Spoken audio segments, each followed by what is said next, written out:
गणेश जी को ठीक करने से साइकोसोमैटिक जितनी बीमारियां हैं जिनका इलाज डॉक्टर लोग नहीं कर सकते, क्योंकि वो तो सिर्फ सोमैटिक और फिजिकल साइड को ठीक कर सकते हैं,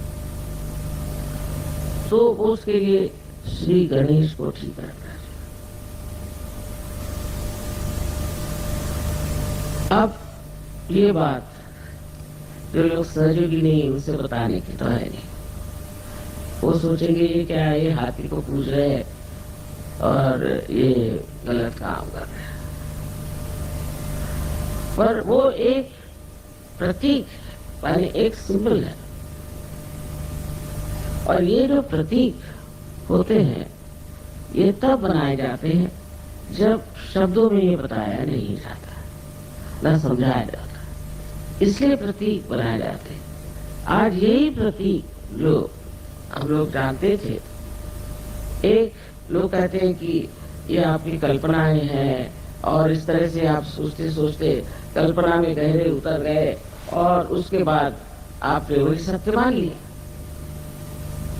लेकिन सहयोग में यही प्रतीक आज सिद्ध हो गए कि ये वास्तविक रियलिटी में बैठे।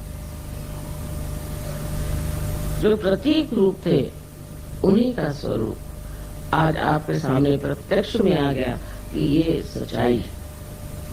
क्योंकि मनुष्य की बुद्धि कहाँ तक जा सकती, उसकी सीमाएं हैं, और वो ऐसी चीजों को मान ही नहीं सकता कि जो लिखी गई है। उसके लिए तो चाहिए कि वो किसी प्रकार से अपनी आंख मूंद ले और सोचे कि ये जो प्रांत है, ये जो एरिया है, मैंने जाना नहीं, और इसको अगर जाना है तो मेरी अंदरूनी दशा बदलनी पड़ेगी, क्योंकि मानव स्थिति में मैं इसको नहीं जान सकता। मैं दिल्ली के लिए इसलिए कह रही थी कि श्री गणेश की पूजा आवश्यक है, क्योंकि श्री गणेश और गौरी का संबंध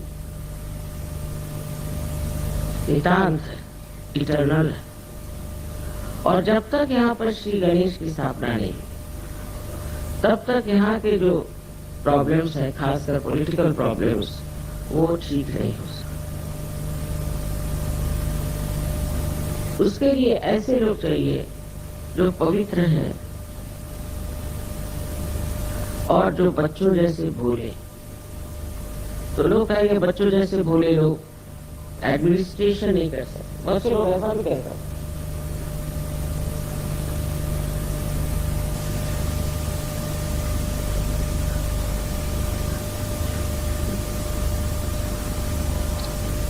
लेकिन ऐसे लोग हैं कहाँ? ऐसे लोग जब एडमिनिस्ट्रेशन में आएंगे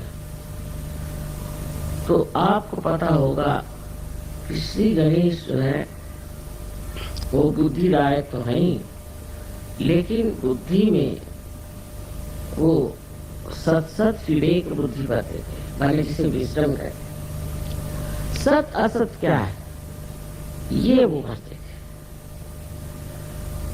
और उसके कारण मनुष्य जो सत्य है उसी को करता है और पूरी उसमें अपनी जान लगा देता है।